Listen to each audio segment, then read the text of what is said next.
नाथ कब निर्मल होगी। मेरी मैली परिणति नाथ कब निर्मल होगी। कब परसन मुखता त्याग स्वसन मुख होगी। कब परसन मुखता त्याग स्वसन मुख होगी।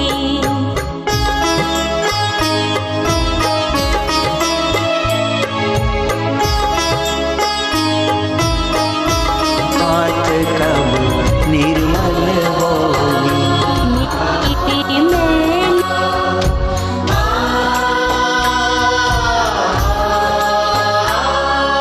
काल अनादि से भववासी।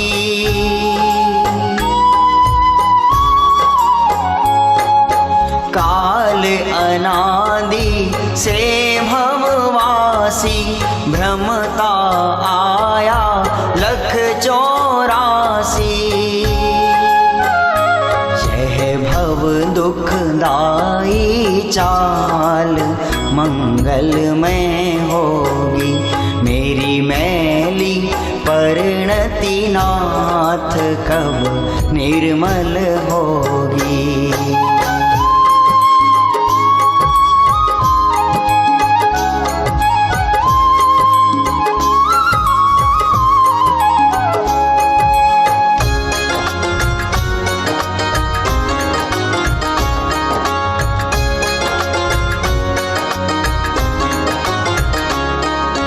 आपा पर का भेद न जाना।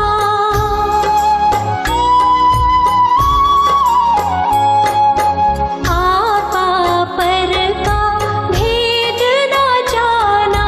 रत्न त्रैनिधि ना पहचाना। कब धर जैनागम सार समकित में होगी। मेरी मैली परिणति नाथ कब निर्मल होगी।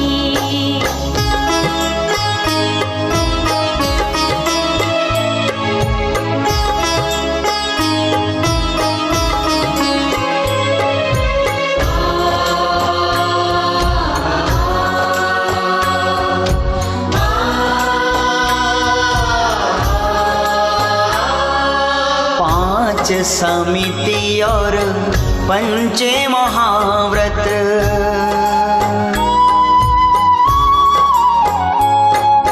पंच समिति और पंचे महाव्रत। षट आवश्यक 7 शेषधर।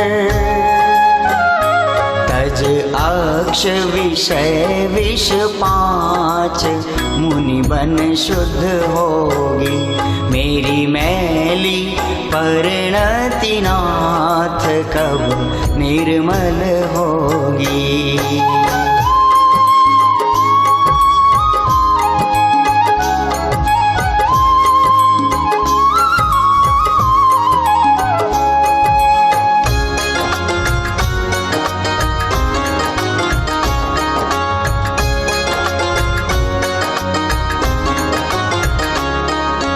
अंतर बाहिर परिग्रह त्यागू।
अनंत काल को नाथ आनंदमय होगी। मेरी मैली परिणति नाथ कब निर्मल होगी।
परिणति नाथ कब निर्मल होगी।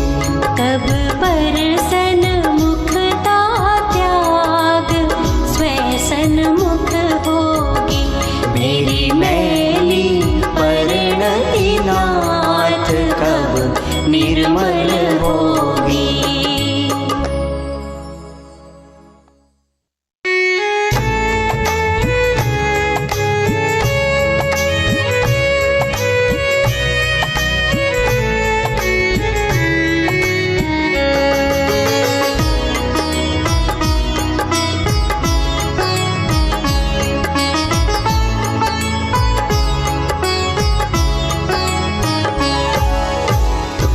घर में ही वैरागी भरत जी, घर में ही वैरागी।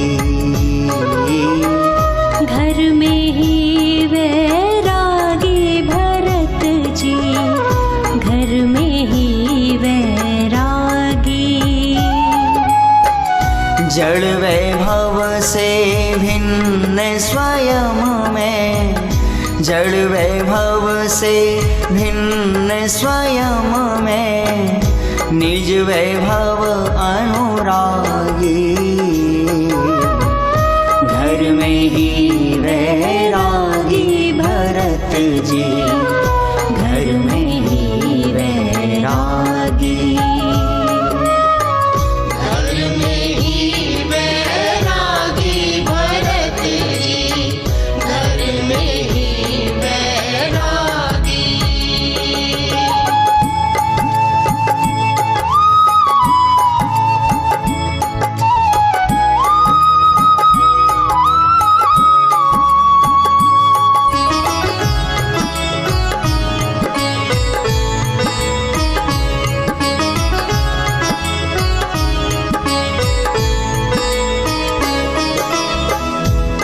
खंडों को तुमने जीता, ये कहने में आया। 6 खंडों को तुमने जीता, ये कहने में आया। लेकिन जग की विजय में उन्होंने खुद को हारा पाया। भोर भई समकित की अंतर, भोर भई समकित की अंतर, रैन मोह की भागी। घर में ही वैरागी भरत जी, घर में ही वैरागी।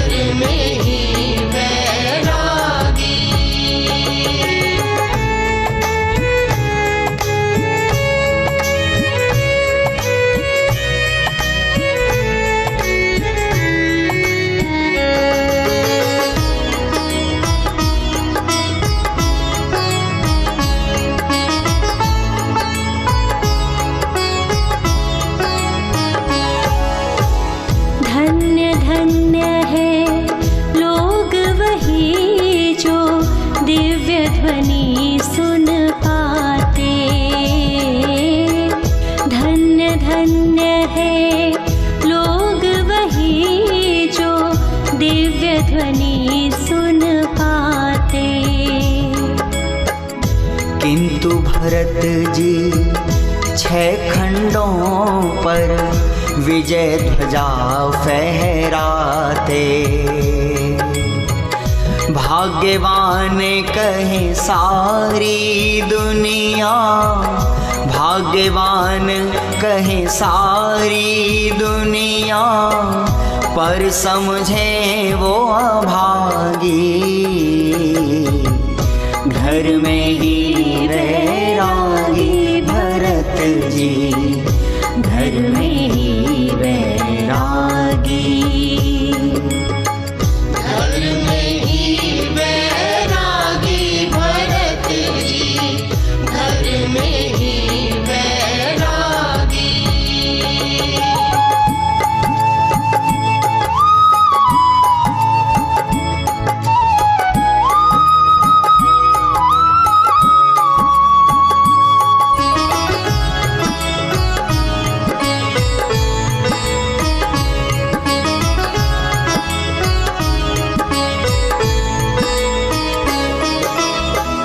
चक्रवर्ती थे 6 खंडों के, पर अखंड अंतर में। चक्रवर्ती थे 6 खंडों के, पर अखंड अंतर में। बाहर से भोगी दिखते पर योगी अभ्यंतर में। चक्री पद भी नहीं सुहाए, चक्री पद भी नहीं सुहाए, शुद्धात्म रुचि लागी। घर में ही वैरागी भरत जी, घर में ही वैरागी। घर में ही वैरागी भरत जी, घर में ही वैरागी।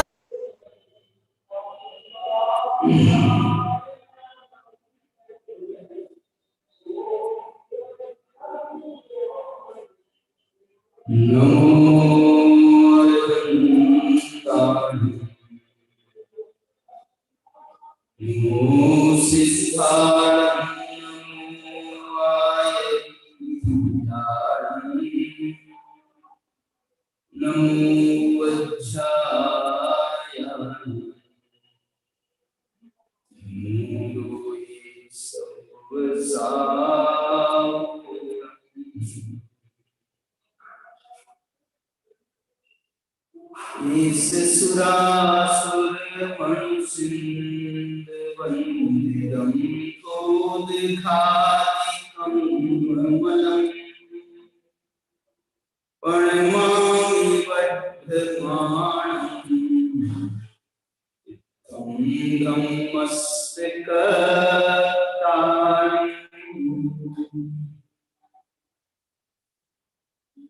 सर्वव्यापी चिद्रूप स्वरूपाय परात्मने सोपलब्धि प्रसिद्धाय ज्ञानानंदात्मने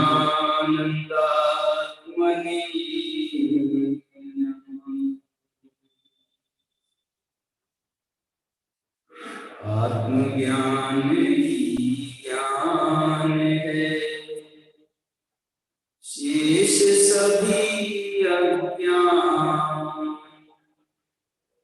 विश्व शांति का मूल है। वीतराग ज्ञान, वीतराग ज्ञान। रोचन शास्त्र में 241 नंबर की गाथा अपनी यहाँ चल रही है। 241 नंबर की गाथा, इसमें आचार्य भगवान ने 239 और 40 गाथाओं में उन्होंने सम्यक दर्शन ज्ञान चरित्र की युगपत्ता के साथ जिस प्रकार आत्मज्ञान की युगपत्ता को स्थापित किया है, मैंने यहाँ पर मुख्य रूप से संयत जो महामुनिराज हैं उनकी ही बात वास्तव में की गई है। तो उनके साथ में, उनके जीवन में भावलिंगी संतों के जो दर्शन है, सम्यक ज्ञान है, सम्यक चारित्र है, इसे दोनों प्रकार से समझा जाए। सम्यक दर्शन ज्ञान चारित्र की अपेक्षा की और निश्चय सम्यक दर्शन ज्ञान चारित्र की अपेक्षा। इतना होने पर भी पूरी भावलिंगी मेरा जब छठे गुण स्थान में रहते हैं तो उनके शुद्धोपयोग उपयोग में नहीं रहता है। शुद्धोपयोग उनके साक्षात शुद्धोपयोग का अनुभव नहीं करते हैं। तो ऐसे मुनिराजों को भी यहाँ पर शुद्धोपयोग प्रधान होने का एक प्रकार से कथन किया जा रहा है। इसके साथ में जो बात इसमें विशेष रूप से कही जा रही है कि भाई ऐसे जो शुद्धोपयोगी महामुनिराज होते हैं उनका क्या लक्षण है, उनको कैसे पहचाना जाए। देखना इसमें भी जो उन्हें उदाहरण दिए हैं उन उदाहरणों से भी ये बात समझ में आ रही है कि जरूरी नहीं है ये मुनिराज सातवें गुण स्थान में है, लेकिन ये मुनिराज है शुद्धोपयोगी है, मुनिराज ये आत्मज्ञान शुद्धोपयोगी मुनिराज है। ये शुद्धोपयोगी मुनिराज है, लेकिन कदाचित कोई काल में यदि ये छठे गुण स्थान में भी है तो भी इनकी जो प्रवृत्तियां हैं उन प्रवृत्तियों में उनके आत्मज्ञान की, उनके शुद्धोपयोगी होने की उसकी सूचना मिलती है। उसकी सूचना कैसे मिलती है? जैसे इस गाथा में इन्होंने 5 पद दिए हैं। इन 5 पदों में हम ये घटित कर सकते हैं। जैसे सम सत्तु बंधु बंधु 241 नंबर की गाथा है।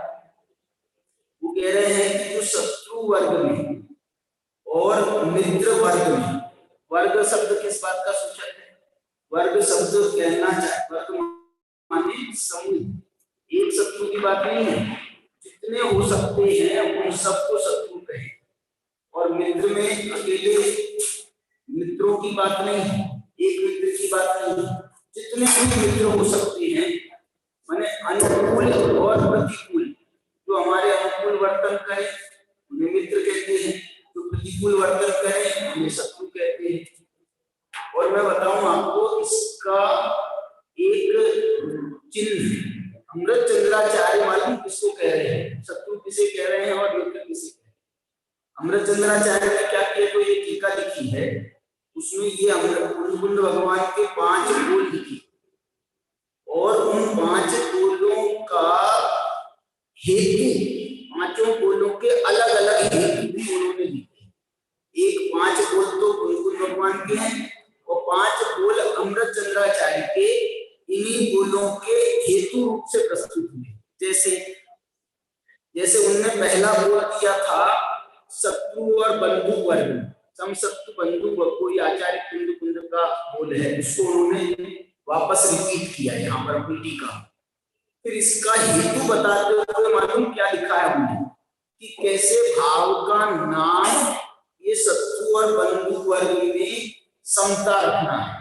कैसे भाव होते हैं जब हम किसी को शत्रु मानते हैं और जब हम किसी को मित्र मानते हैं, उनके भावों की का विश्लेषण कर रहे हैं। उसके लिए मालूम उन्होंने क्या लिखा है? उन्होंने लिखा है कि शत्रु पर है और बंधु वर्ग स्व है। मैंने शत्रु बंधु वर्ग को वो इस बात से पहचान रहे हैं, जब आप कहते हो ना ये हमारे पर है ऐसा, ये जो भाव है बोलने का, ये भाव ये बता रहा है कि तुम उनसे जो है मैंने नहीं तो हम जो है ना सब में अपना स्वत्व स्थापित करते हैं। ये भैया ये हमारे साधन है। तो दूसरा आदमी पूछता है कभी कभी, बोले भैया क्यों हम तुम्हारे साधन नहीं है? तो ये जो है ना उसमें हमारा भाव भी थोड़ा फर्क करने का तो होता ही है ना। फर्क करने का तो हम भी कहना ही चाह रहे हैं, ये हमारे साधन ही है। क्योंकि ये हमारे रोज स्वाध्याय में मिलते हैं। ये जो है ये तो ठीक है, ये हमारे साधन में नहीं है। ये जो है ये इसका नाम आज अमृत चंद्र कह रहे हैं, ये शत्रुता कह रहे हो, शत्रु बता रहे हो तुम। ये हमारे स्व है और ये हमारे पर है।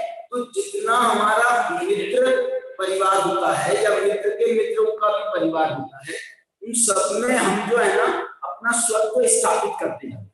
ये हमारे जीजा जी है, बोले ये हमारे जीजा जी के जीजा जी, तो ये तो हमारे और बड़े मानदान हो गए, डबल जीजा जी हो गए। फिर वो ट्रिपल जीजा जी का क्या हुआ? उनका तो नहीं, उसका तो इसको नाम भी नहीं मालूम।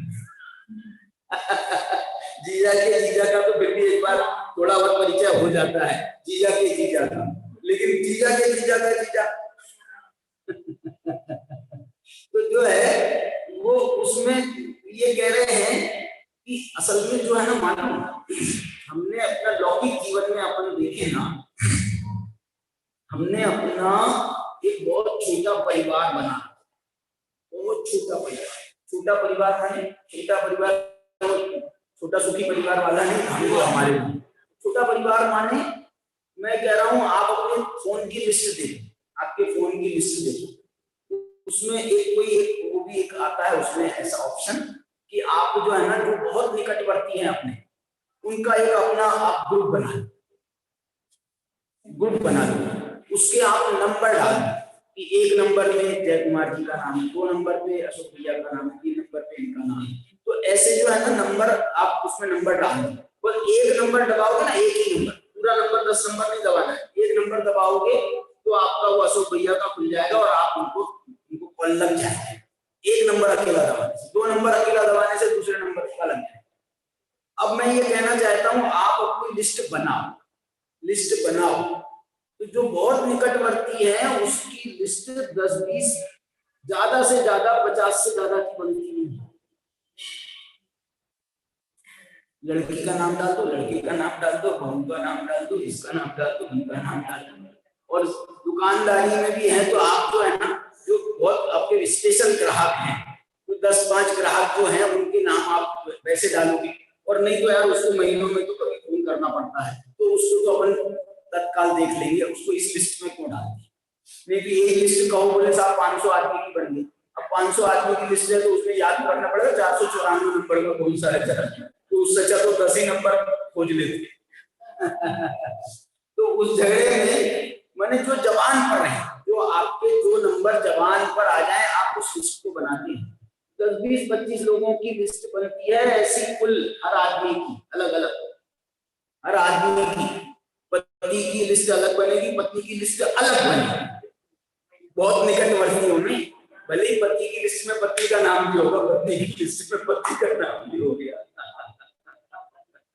वो अलग बात है। लेकिन उसकी जो संपर्क है, आपके जो संपर्क है थोड़े अलग हो सकते हैं। आपके संपर्क में आपके भाई, आपके बहन, आपके जो है आपका खानदान का पक्ष ज्यादा रहेगा, उसके पक्ष में उसके खानदान का पक्ष ज्यादा रहेगा। लेकिन ये जो स्व और पर का जो है ना, आचार्य अमृत चंद्र का कह रहे हैं, अमृत चंद्र कह रहे हैं कि आप जो ये जो थोड़ा ये परत्व करते जाते हो, ये परत्व जो है ये जो है ना, आप इसका अर्थ ऐसा समझ लो, ये आपके मित्र नहीं, मानिए या 2 वर्ग तो 2 ही बनेंगे, या तो मित्र है या तो शत्रु है। तो इन्होंने स्व और पर का गणित लिखाना, बताओ ये इस मूल में लिख रहे हैं और ऐसा भाषा दे रहे हैं। ये भाषा बोलने में शत्रुता झलक नहीं, ये भाषा बोलने में क्या भाषा, अयम मम परो, क्या बोल रहे, अयम मम परो अयम स्व। दो आदमी साथ में आ रहे हैं और उनमें तुम कहो ये हमारे, अरे साथ में नौवा भी आ जाए ना, नौवा क्या नाम, दमाद के साथ में नौवा भी आ जाए तो बराबरी से टीका होता है। ऐसा नहीं बोला जाता है कि साहब ये तो हमारे, इनको भी उसको भी चीजा बना देते हैं। बुंदेलखंड में तो कोई दिक्कत ही नहीं है।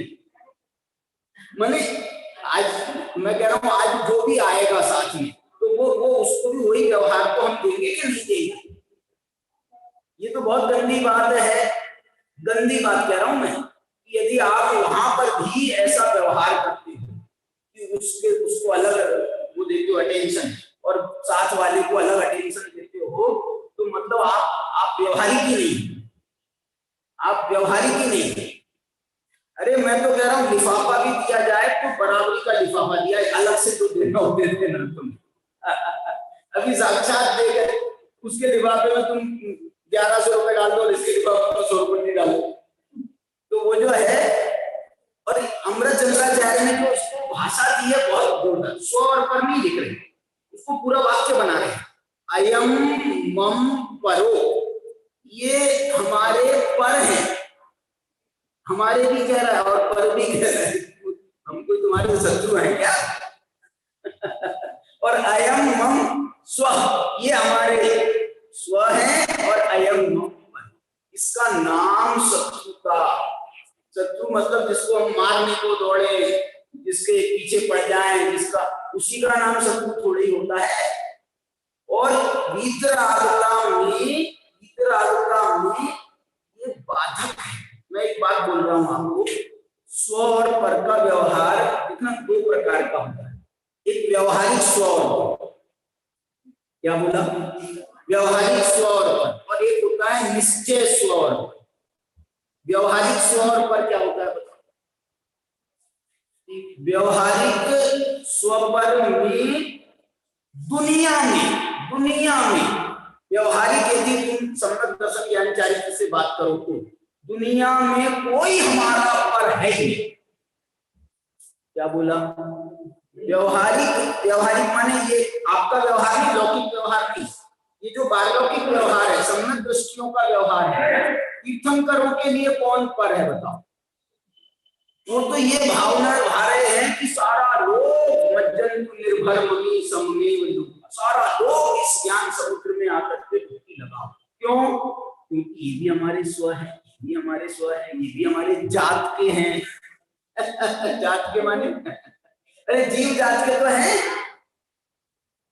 देखना, मैं ये बोलना चाहता हूं आपको, आपकी जितनी भावनाओं की उज्ज्वलता पसरेगी, जितनी उज्ज्वलता पसरेगी ना, उतना आप जो है दायरों से बाहर निकलेंगे,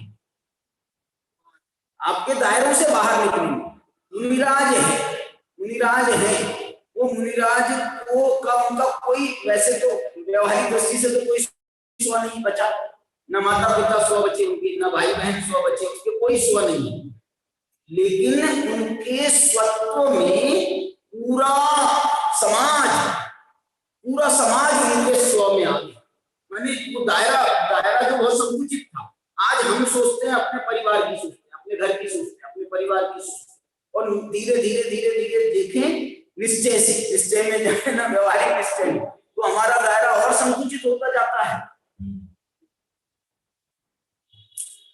भाई और बेटे का यदि तुलना करने का मौका आएगा तो बेटे की तरफ ही इसका पल्ला झुकेगा, भाई की तरफ नहीं झुकेगा। और भाई में भी बेटों में भी दो बेटे हैं, एक प्रदेश में रह रहा है और एक पास में रह रहा है, तो वो लोग किसकी तरफ झुकेगा? क्यों पास वाले को झुकेगा? बेटों में कोई फर्क है क्या? और दूसरा बताऊं व्यवहारिकता क्या है? व्यवहारिकता ये है कि वो कितना याद करता है हमारे, वो परदेश वाला 2-4 महीने में एक बार फोन लगा लेगा, वो हमको कितना याद करता है। और ये देखो रात दिन हमारी सेवा में लगा रहता है, तो इसकी तरफ पल्ला झुके जो तुम्हारी तरफ झुके? बोलो बहनों की तरफ झुके, बहनों की तरफ झुके बहू की तरफ झुके, तुम बता दो मेरे को आज।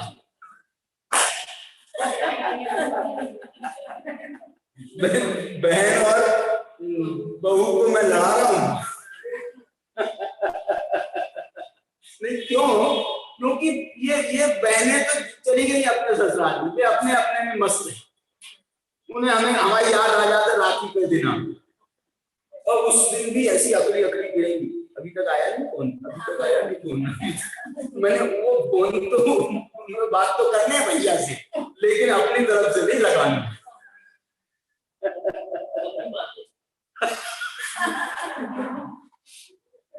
अरे ये बात भी मेरे को अभी याद आ रही है मुंह देखे, नहीं तो आपकी याद नहीं आती। फिर तो हम बेटी और बहू में लड़त रहे, बेटी बहू में लड़त रहे, जो है बहनों की याद भी अभी आ रही है देख करके।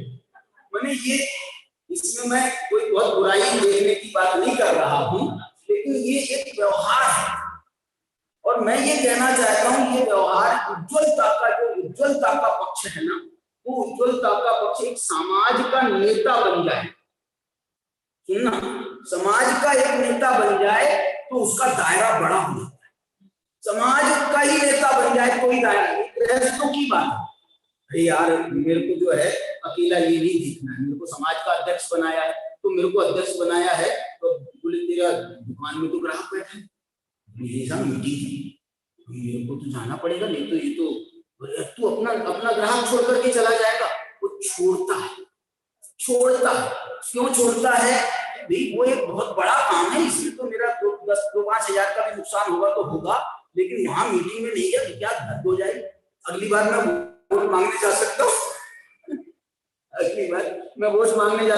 ये विचार जो है उसको भद्र बनाता है, ये विचार उसको भद्र बनाता है, वो दायरा बढ़ाता है। और देखो ये विचार अंदर में यदि बढ़ने लगे ना, विशुद्धि का भाव बढ़ने लगे, तो ये आदमी भी नेतृत्व, देखो मैंने इतनी समाज का नेतृत्व इतने अच्छे से किया, तो पूरे वार्ड का नेतृत्व नहीं कर सकता मैं, फिर मैं पूरे प्रदेश का नेतृत्व नहीं कर सकता, फिर मैं अपने और पूरे शहर का नेतृत्व नहीं कर सकता। माने वो धीरे धीरे उसका दायरा बढ़ता है। और जो इसमें सफल होता है ना, जो इसमें सफल होता है उसी को आगे का दर्जा दिया जाता है। इस समय नरेंद्र मोदी प्रस्तावित होने वाले थे प्रधानमंत्री, तो अपने क्या नाम है उनका, राजनाथ जी उसके अध्यक्ष से अभी पार्टी की, तो बहुत सारे नाम सामने आए। अटल जी तो चले गए थे, अटल जी भी गए नहीं थे शायद कभी। अडवाणी जी जो है वो कौमा में थे। अडवाणी जी ने बल्कि एक प्रकार से मना किया था कि इनको मत बताओ। लेकिन मैं ये कहना चाहता हूं कि जो पार्टी ने कहो, पार्टी के अध्यक्ष ने, उसने वो देखा कि भाई प्रदेशों का शासन वो भी कर रहे हैं। बोले साहब शिवराज सिंह का भी नाम दिया था अडवाणी जी, बोले शिवराज सिंह जी तो मुख्यमंत्री है 10 साल से और कितना बढ़िया उसका भी शासन चल रहा है, लेकिन उसके बाद भी इनके शासन की क्वालिटी, उनके शासन की क्वालिटी उसमें बहुत फर्क था। और ये तो इनकी तो जाने, तो मैं तो ये दूसरा कहना चाहता हूँ, जो इनका पितृ संस्था है आरएसएस, वो आरएसएस के सामने भी ये मुद्दा गया होगा कि नहीं गया होगा। वो राजनाथ सिंह यहाँ आकर के 4 बार मीटिंग करके गए होंगे कि भैया बताओ, मैं तो इनको चाहता हूँ, इनको बनाऊं कि नहीं बनाऊं, इनको बनाऊं कि नहीं बनाऊं। और हमारा नितिन गडकरी यही नागपुर का, वो उनके बहुत निकट है, इनके आरएसएस के बहुत निकट है, बाजू में घर ही है उसका, लेकिन उसके बावजूद भी उनने भी ब्रॉड स्पेक्ट्रम में सोचा कि यार नहीं, बात तो उसमें बात में था। वो व्यक्ति जो है वास्तव में इन 4 तुमने नाम दिए ना, एक राजनाथ सिंह खुद थे, एक नितिन गडकरी उसके पहले अध्यक्ष रह चुका था, उसका नाम भी था, शिवराज सिंह का भी नाम आया था, उनका नाम भी आया था, और एक नाम जो इसने भी अपना नाम घुमाया था थोड़ा सा, नीतीश कुमार ने।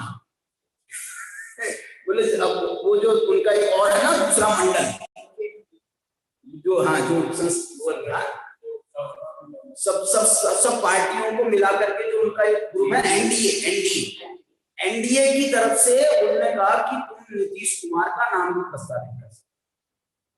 तो वो बिहार में बैठे थे।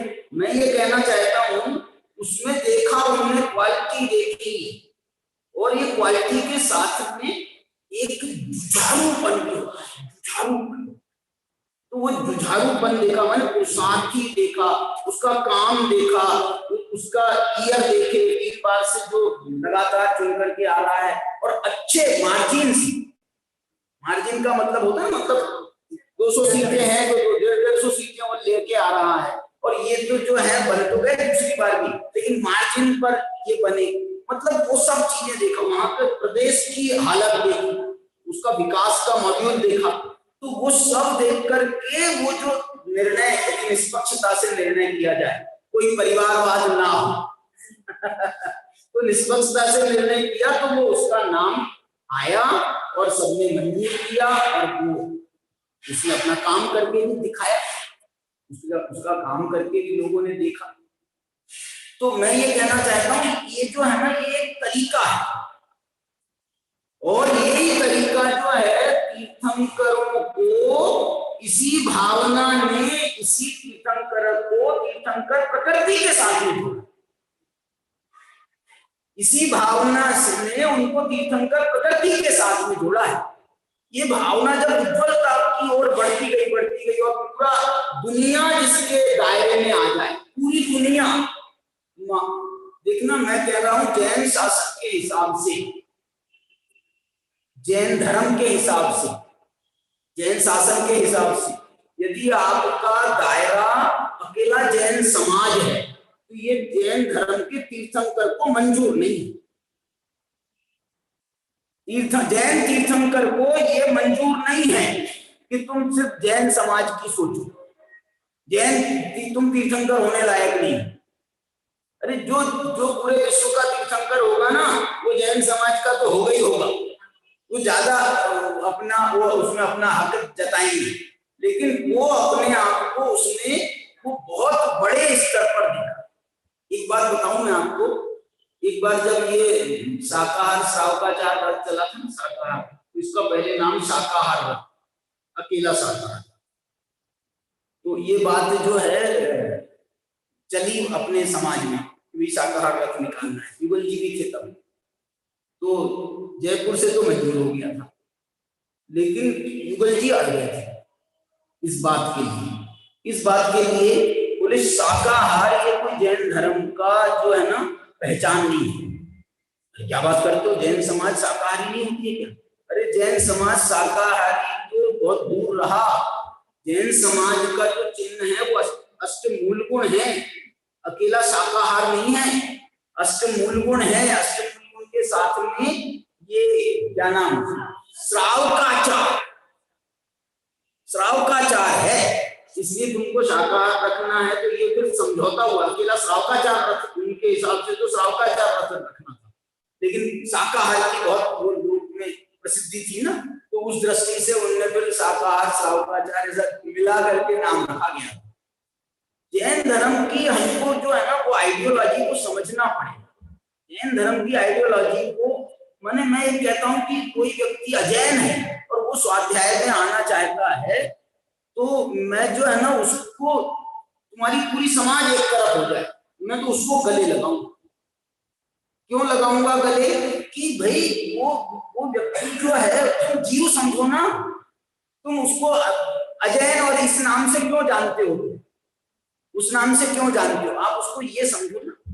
ये जो सोच है, मालूम हमारे डॉक्टर साहब भी पहले तो, अब तो ठंडे पड़ गए समझ लो नहीं तो पहले तो वो ऐसा, जब कोई बात आती थी ना, हमको दिगंबर बुलाए, श्वेतांबर बुलाए, कोई बुलाए, तेरा पंथी बुलाए, तारण पंथी बुलाए, कोई बुलाए, हम तो सब जगह बुलाएगा तो अपनी तरफ से तो हम अपने तीर्थों में जाएंगे लेकिन यदि कोई बुलाता है और हमारा सुनना चाहे तो हमने क्यों नहीं जाना।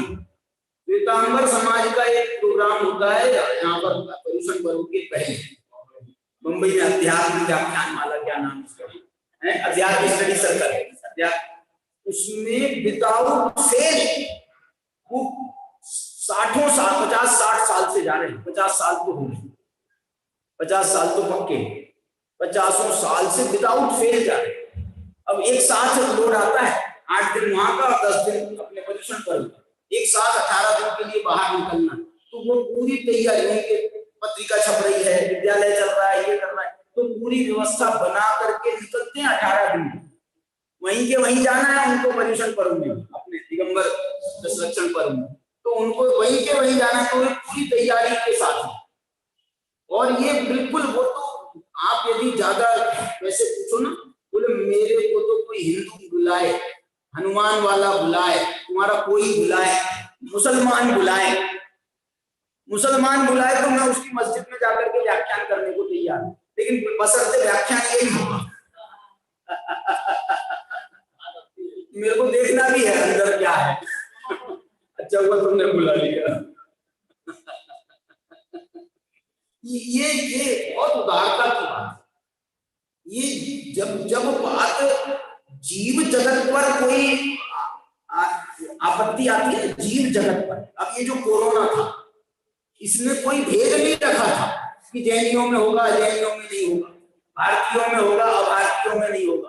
पूरे विश्व के लिए एक बिल्कुल कॉमन वो था, तकलीफ थी।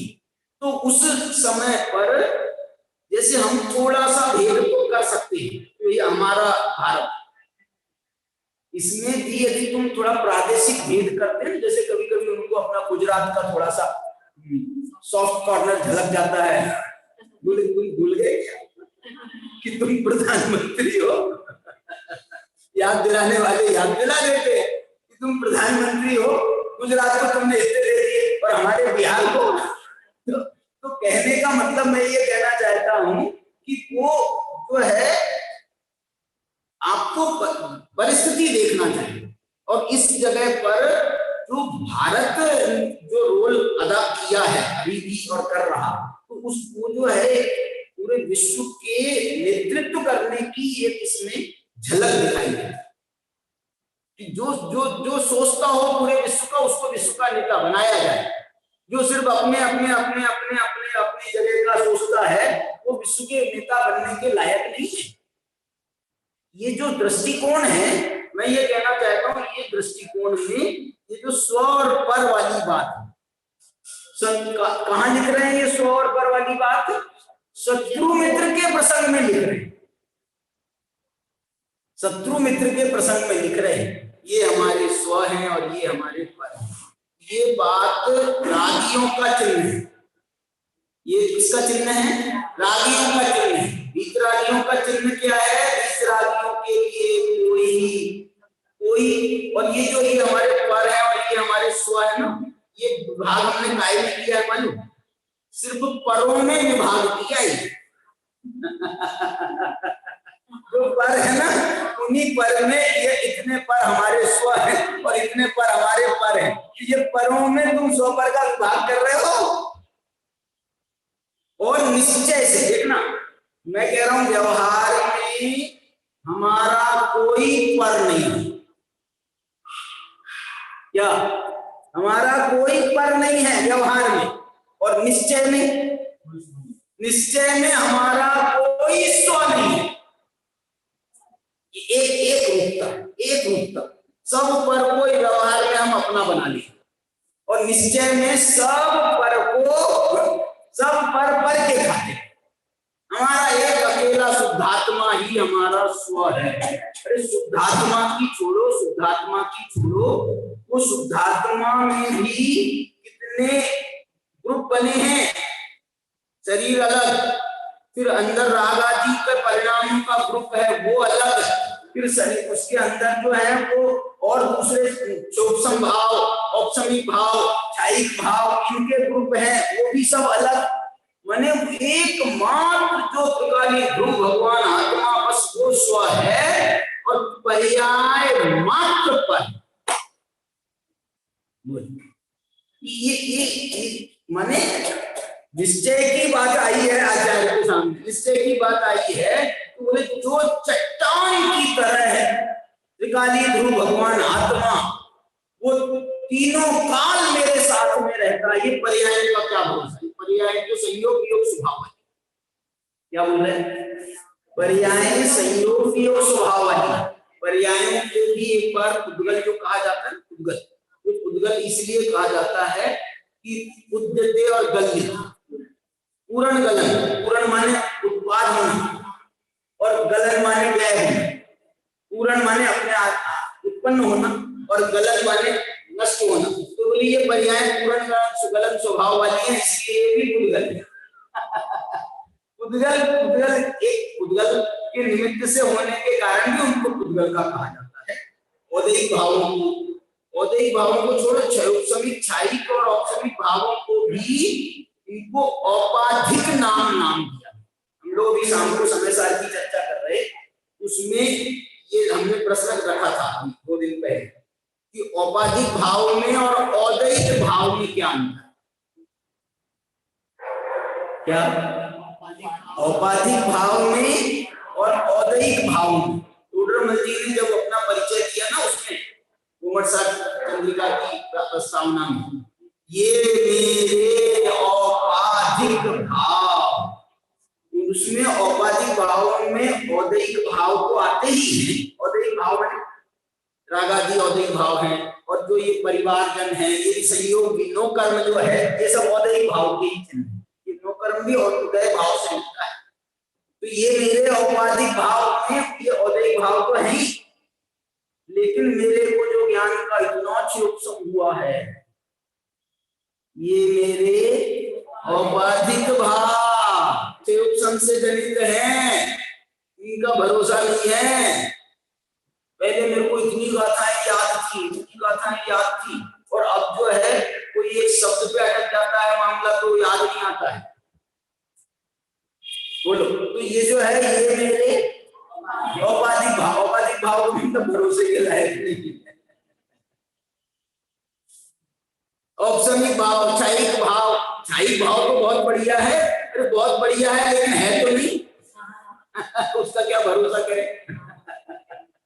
अभी मेरे साथ में जो है और अनादि से है और अनंत काल तक रहेगा, उसको मैं अपना स्व मानूं कि इन पर्यायों को अपना स्व मानूं। पर्यायों को भी स्व नहीं माना गया। पर्यायों छोड़ो, शुद्ध पर्यायों को, छायिक पर्यायों को भी स्व नहीं माना गया। क्यों नहीं माना गया? तुलना कर रहे हैं, दो की तुलना कर रहे हैं। क्या तुलना कर रहे हैं? ये जो है 24 घंटे मेरे साथ है। बोलो, ये पत्नी की तरफ जो पल्ला झुकता है सामान्य से, मम्मी गौण हो जाती है, पत्नी मुख्य क्यों होती है? बोलो, मुख्य इसलिए नहीं होती है कि वो बहुत अच्छी है, बहुत अच्छी तो होगी, लेकिन इसलिए झुकता है कि वो 24 घंटे साथ देती है, 24 घंटे दुख में सुख में। तो वो जो उसका एक उसको जो भी चीज है उसकी वैल्यू दोगे। अरे माँ ने तेरे को पैदा किया, तू भूल गया? भाई तूने एक बार पैदा कर दो, बात को छोड़ दो। और ये 10, 20, 25, 50 साल ये हमारा साथ को दे रही है, बिल्कुल कंधे से कंधा मिला करके। तो जो है, मतलब तुम्हारी जो जगह है वो एक अलग जगह है, उसका मना ही नहीं, जगह तो है, लेकिन त्रिकाली ध्रुव भगवान आत्मा की जगह और सिद्ध अवस्था की जगह, सिद्ध भगवान नहीं कह रहा हूं, पर सिद्ध भगवान, सिद्ध अवस्था जो मेरी सिद्ध अवस्था है वो भी, ये तो मेरे साथ में है त्रिकाल। और ये जो सिद्ध अवस्था है, कुछ काम है क्या? सिद्ध अवस्था जो है वो सिद्ध अवस्था अभी है ही नहीं। कब होगी? कब आए? क्या बोलते हैं?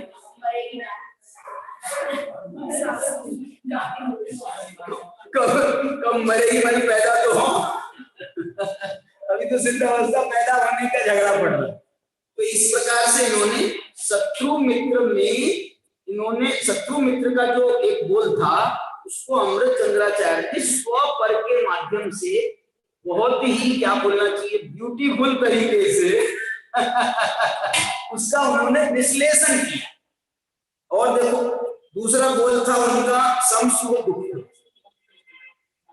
सुख में और दुख में देखना, सब जगह एक बात आपने ध्यान दिया होगा, सब जगह इन्होंने सम शब्द का प्रयोग।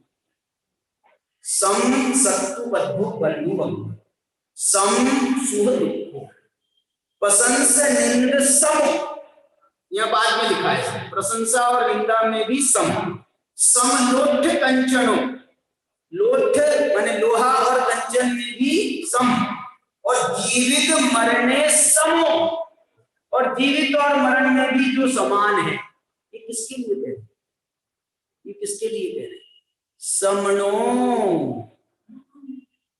ये जो श्रमण है, ये श्रमण तो श्रम के कारण वो नाम से एक अलग व्याख्या होती है, लेकिन एक समणों की व्याख्या समभाव के कारण है।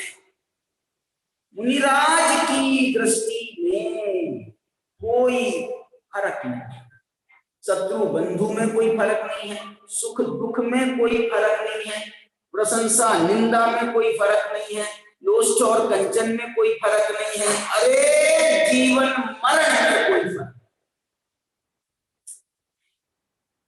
जब ये प्रसंग आ जाता है कि संयम की साधना अब हो ही नहीं पाई, अब हो ही नहीं पाई, हो ही नहीं पाई, संयम की साधना हो ही नहीं पाई,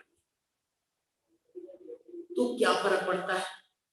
ले लेते हैं समाधि, माने क्या बोल रहे हैं, खुशी खुशी। और महाराज जी आप निर्णय करें, आप या तो हमको जीने का तरीका समझा दो कि भाई ऐसे ऐसे जियो, ऐसे ऐसे तुम अपनी संयम की साधना कर सकते हो, ये कर सकते हो, आप निर्णय कर लो। माने उसका खुद कोई लगाव ही नहीं है इस बात में, जीवन मरण में आपके ऊपर छोड़ा। मैं बोल रहा हूं आपके ऊपर हमने छोड़ा है, और जो आप कहोगे मानेंगे, इसका मतलब है कि हमने जो है वो जो आप निर्णय करो दोनों में हमने समानता स्वीकार की है ना। भाई तुम जो है हम अपना झगड़ा लेकर के आपको न्यायाधीश बनाया, हमने आपका पंच बनाया, तो पंच बनाया है तो ये मानस हमने लेकर के चल रहे हैं या नहीं चल रहे न्यायाधीश के पास में, कि भाई या तो मेरे पक्ष में होगा निर्णय या मेरे पक्ष में नहीं होगा। तो मुझे वो भी मंजूर है। मालूम, न्यायाधीश पहले आपसे लिखवाता है, आप जब साइन कोर्ट में डालते हो ना, क्या बोलते हैं, फाइल, जो भी आप अपना मुकदमा दायर करते हो, तो उसमें ये अंडरस्टूड होता है, और बल्कि उसमें लाइन भी लिखी जाती होगी वकीलों की तरफ से कि ये जो है आप जो भी निर्णय करेंगे हमें मंजूर है। नहीं तो जो है तुम मेरे खिलाफ निर्णय लोगे ना, तो मैं तो हाई कोर्ट में चले जाऊंगा। ये पहले नहीं बोला जाता, यदि आप पहले बोलोगे तो तू जा हाई कोर्ट में, वो जो लोअर कोर्ट वाला बोलेगा तू जा हाई कोर्ट में जबरदस्ती। यहाँ पर आया काहे के लिए, जब पहले से ही दिख रहा है।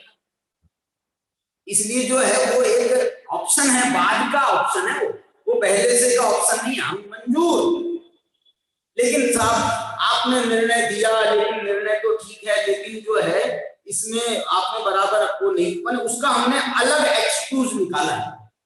निर्णय तो हमको मान्य करना था, लेकिन हमने जो आपने जो है ना निष्पक्षता रखी नहीं है, इसमें आपने बराबर सुनवाई करी नहीं है, इसलिए हम हायर अथॉरिटी के पास में जाना चाहते, वो एक अलग उसका रीजन है। तो ये जो है इसमें सम शब्द जो है ये पांचों जगह सम शब्द लगाया है, और उसके बाद में आखिरी में लिख भी रहे हैं समणो। इसका मतलब है समण कौन होते हैं। देखो ये जो न शब्द है ना, न शब्द, ये बहुत प्यारा शब्द है।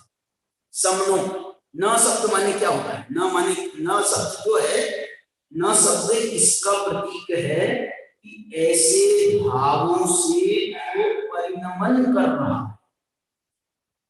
क्या बोल रहे हैं, ऐसे भावों से जो तन्मय है, ऐसे भावों से जो परिणमन कर रहा है, उसका नाम है सम में जो परिणमन कर रहा है उसका नाम है समण।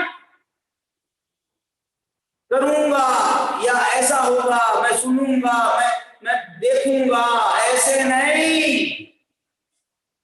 हर चीज में इतना उसको सुंदरता से प्रस्तुत किया गया है। ये जो जैन धर्म का संभाव, वैसे और लोग भी बहुत बात करते हैं, लेकिन जैन धर्म का जो संभाव है इसमें एक अलग ब्यूटी है, इसकी विशुद्धि बहुत बड़ी है। और उस विशुद्धि का कारण मालूम क्या है? इस विशुद्धि का कारण क्या है? इस विशुद्धि का कारण है दर्शन और ज्ञान। ये जो चारित्र में ये जो शुद्धि आई है, इस शुद्धि का यदि कोई मूल कारण है तो सम्यक दर्शन और सम्यक ज्ञान है। बोलो, माने आपकी जो सोच है, उस सोच का नाम है सम्यक दर्शन सम्यक ज्ञान। आपकी सोच, और वो सोच के अनुसार आपका जो परिणमन है, उस सोच के अनुसार है तो वो चारित्र का नाम पाता है। और आपका सोच कुछ चल रही है, देखना, जैसे हमारा आपका झगड़ा हो जाए, अब वो कोई कहे कि साहब इनसे माफी मांगो, माफी मांगो, अंदर में तो बिल्कुल कोई तैयारी नहीं है, बिल्कुल 1% भी भाव नहीं है आपसे माफी मांगने का। लेकिन अब सब लोगों का ऐसा दबाव आ रहा है, और नहीं तो दबाव के साथ में कभी कभी तो जैसे बचपन में जो है ना, मेरे को तो मौका आ जाए ना, जैसे अकेला हूं तो माफी मांग लूं, और 10 लोग साथ में हैं तो अकड़ा रहूंगा इस बात के लिए कि हम निपट लेंगे, और अब लग रहा है निपट नहीं पाएंगे तो भैया माफी मांगने में ही बलवंत साथ है। तो ऐसी जो है सोच नहीं है, अंदर में सोच नहीं है, और बाहर में परिणमन करना पड़ रहा है। ये ऐसे श्रमण बनोगे या उस सोच के साथ में श्रमण बनोगे? उस सोच के साथ में। इसलिए चारित्र की व्याख्या में सम्यक दर्शन सम्यक ज्ञान ये इतना कंपलसरी माना है, उसके बिना वो चारित्र को चारित्र मानने को तैयार है। अच्छा, क्या सम्यक दर्शन ज्ञान के बिना है यदि वो चारित्र, तो वो चारित्र नहीं है। अरे निश्चय तो छोड़ो, व्यवहार नहीं। द्रव्य लिंग को व्यवहार संज्ञा नहीं। क्या बोले? द्रव्य लिंग जो है उसकी व्यवहार चारित्र की संज्ञा नहीं है, उसको निश्चय चारित्र का तो सवाल ही नहीं है, व्यवहार चारित्र की भी संज्ञा नहीं है। उसको तो ये कहा है व्यवहार में भी तो अंदर में भावनाएं हो तो व्यवहार संज्ञा पाए। इसकी भावनाएं भी नहीं है अंदर में, सम्यक दर्शन ज्ञान का ठिकाना नहीं है बिल्कुल भी। अंदर में उल्टा बैठा हुआ है कदाचित। क्या उल्टा बैठा हुआ है कि मैं ये बनूंगा ना, मैं ये मुनि धर्म का पालन करूंगा, मैं मुनि बनूंगा तो मेरे को जो है मोक्ष निश्चित हो गया, और मोक्ष जब तक नहीं होगा तब तक स्वर्ग तो कहीं गया नहीं है। बदमाश मैंने अंदर की जो भावनाएं हैं, अभिप्राय जो है, अभिप्राय में तो खोट बैठी हुई, अभिप्राय में कर्तृत्व बैठा हुआ है। अभिप्राय में जो है वो जो मिथ्यात्व की जितनी निशानियां, एकत्व, ममत्व, कर्तृत्व, भोक्तृत्व, ये जो मिथ्यात्व की निशानियां हैं वो उस चारित्र को मलिन करते हैं। द्रव्य लिंगी जो शब्द है ना, द्रव्य लिंगी शब्द मुनियों के, जो समझ लो हम मुनियों के वर्ग में बात करें, मुनियों के वर्ग में आप तो भले ही कहोगे कि साहब द्रव्यलिंग को ज्ञान उसमें जा रहा है, अंतिम ग्रीवक लौकी हद पायो अनंत गिरिया पद। आप बोलो एक प्रकार से प्रशंसा भी कह सकते हो कि अंतिम ग्रीवक लौकी हद, वाह। लेकिन तुम किसी से कहो कि अंतिम ग्रीवक लौकी हद पायो अनंत गिरिया पद, तो उसको गाली लगती है। द्रव्यलिंगी कहना ये जो है ना, मुनियों के जैसे हमारे यहाँ पर उसको गाली कहा जाएगा। कोई विशेष गाली होती है ना, तो हम उसको कहें साहब, जैसे हमको कहे कोई कि ये तो क्या बोलते हैं वो सोनगढ़िया है। अब डायमंड को भले ही उसमें खुशी होती होगी, लेकिन सबको तो नहीं होती। टंके की चोट में नहीं होता तो मैं क्या करती यार। नहीं, हम जो हैं, तुम हमको दिगंबर नहीं मानते हो क्या? सोनगढ़िया कहते हो तो सोनगढ़िया कहते हो वो तो ठीक है, लेकिन हमको तुम बाकी उसके पीछे तुम्हारे जो अभिप्राय है ना, उन अभिप्रायों के कारण से ऐसा लगता है। ऐसे द्रव्यलिंग तो कंपलसरी है, भावलिंग के साथ में द्रव्यलिंग तो कंपलसरी है, लेकिन उसके बाद भी यदि द्रव्यलिंगी कहा जाए तो मुनिराज के क्षेत्र में इसे गाली माना जाता है, गाली माना जाता है। मैंने तुम ये कहना चाहते हो हमारे भाव पवित्र नहीं है, ये अर्थ हो गया उसमें। द्रव्यलिंग माने हमने सिर्फ बाहर से नग्न दिगंबर लिंग धारण किया है, हमारे अंदर में भाव पवित्र नहीं है, ऐसा तुम सोचते हो हमारे बारे में इसलिए वो गाली। यहाँ पर समनो कहकर के उन्होंने एक बहुत बड़ा उसका जो है दर्जा दिया। एक बात देखो, मैं आपको दो तीन सब बातों का अमृत चंद्राचार्य ने उसके लिए जो रीजंस दिए, समसुह दुखों, ये समसुह दुखों का उन्होंने व्याख्यान क्या किया अमृत चंद्र ने मालूम? उन्होंने व्याख्यान किया सुह दुखों, सुख किसे कहते हैं तो बोले अयम आह्लादो, अयम परिता, बोले ये जो है ये आह्लादजनक है। ये मैंने वाक्य बनाए हैं, मैं ये कहना चाह रहा हूं, वहां तो उन्होंने शब्द दिए थे, इन्होंने उसको एक वाक्य बना।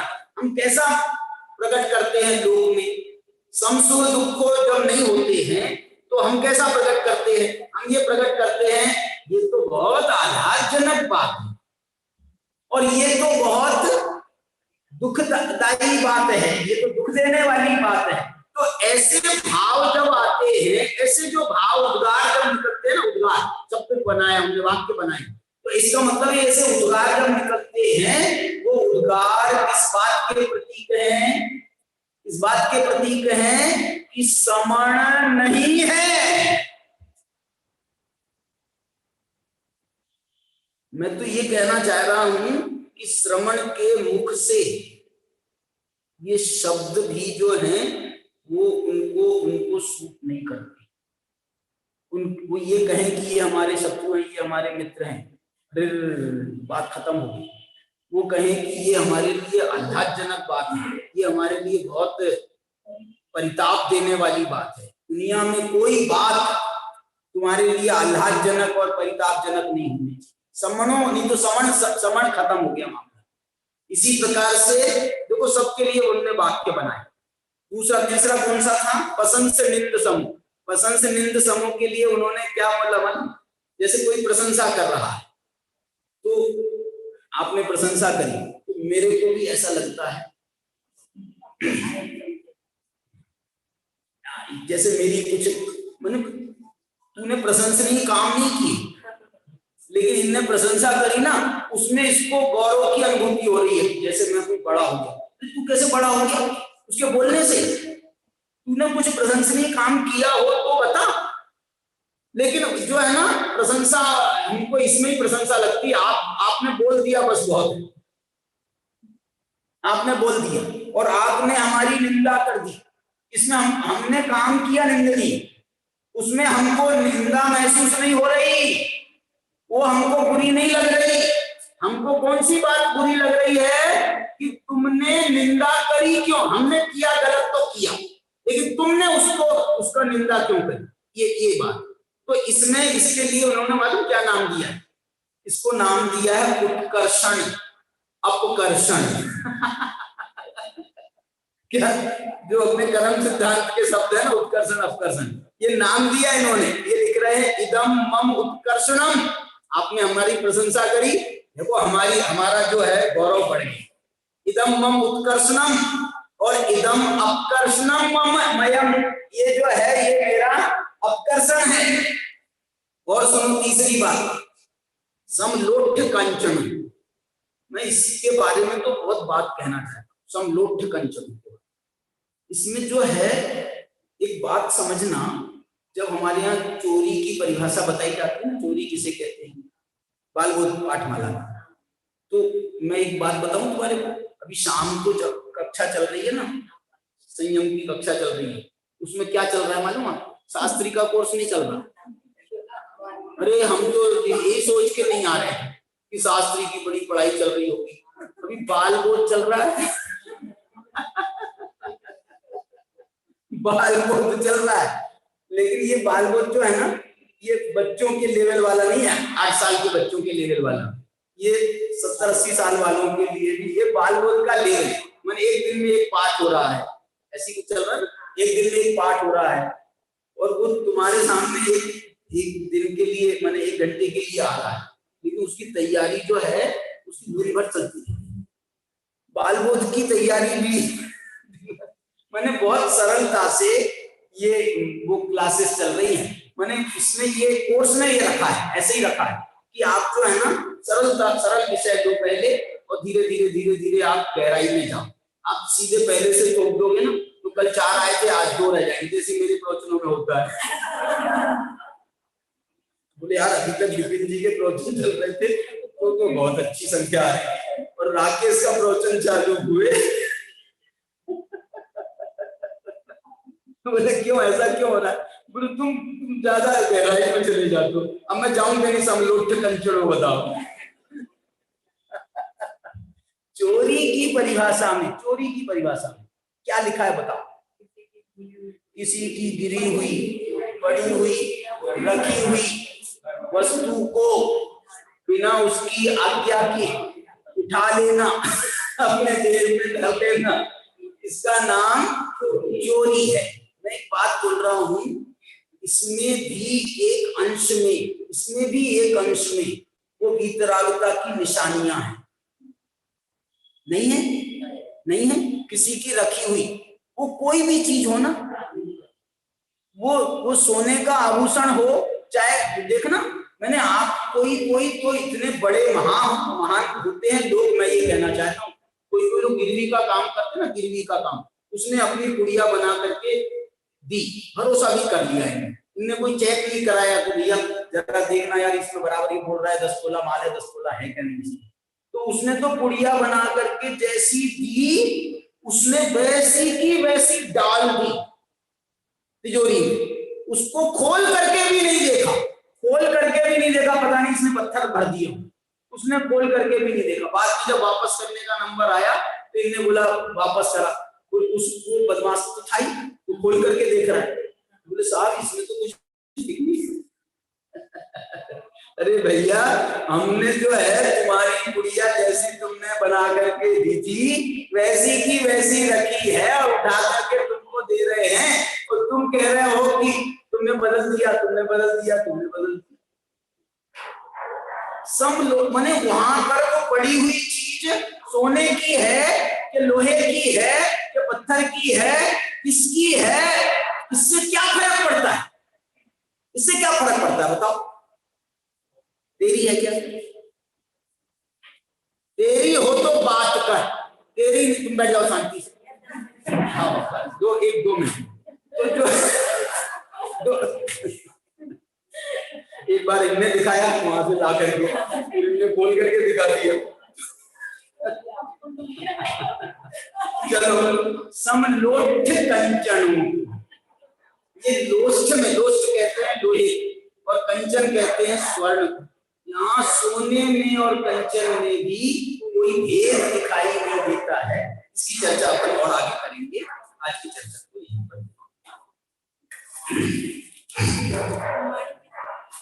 जिनवाणी